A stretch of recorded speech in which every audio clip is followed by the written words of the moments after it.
Well, my ICE experience wasn't that big. I joined ISEC a year ago as an OGIP member. I got to know the functions infrastructure, interviewing skills, raising and matching techniques. An RNS member, unfortunately, got to be introduced to amazing mindsets and different cultures, and was more of a family-oriented rather than the hooking up and stuff. I went to 4 conferences: Activate 2012, NTT 2013, Activate 2013, and AIST local conference Elevate. Yay! It was very productive and informative. We got so much deeper in the LC's reality and analyzed drawbacks and achievements for this year. My most impactful experience was actually preparing for a VP position. I was so motivated, prepared with a lot of VPs and finished my applications, and I was about to send it. But I had a self-time reflection, and I realized it's not actually the right move to be done right now, which actually motivated me to apply for NTT.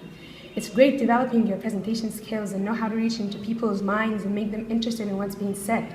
So 3 competencies a trainer should achieve. The first one is the presence and the charisma.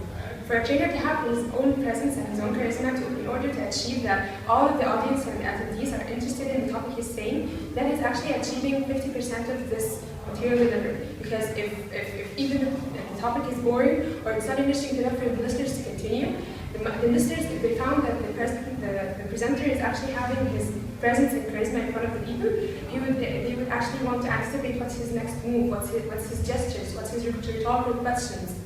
So he might actually achieve 50% of his presenting techniques by having a charisma and presence. The second thing is to be passionate about what you're saying. A presenter has to have this amazing passion and love for the topic that he's saying, even if it's not interesting for him. Because if he didn't have such thing, the listeners would not actually be inspired to continue. The listeners would not actually be inspired or interested to even know what's next for what he's saying. So he really has to be so passionate and so loving for this topic in order for him to have this interest and transfer that to the people listening. And the third thing is patience. Because not all of us actually have this same pace of understanding.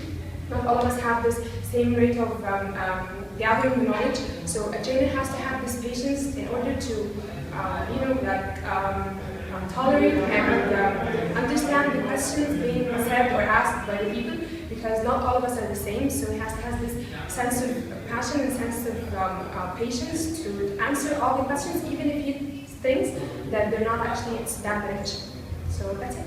Well, my opinion on a teacher or trainer, actually it depends. If a teacher is delivering the information for the sake of other reasons, like salary for example, then he won't be keen to train his students or make them get the right experience out of what he's saying. But talking about a real teacher, that should be one of his basic competencies, to train his students what he's teaching and make them realize its benefits and how they'll use it later on.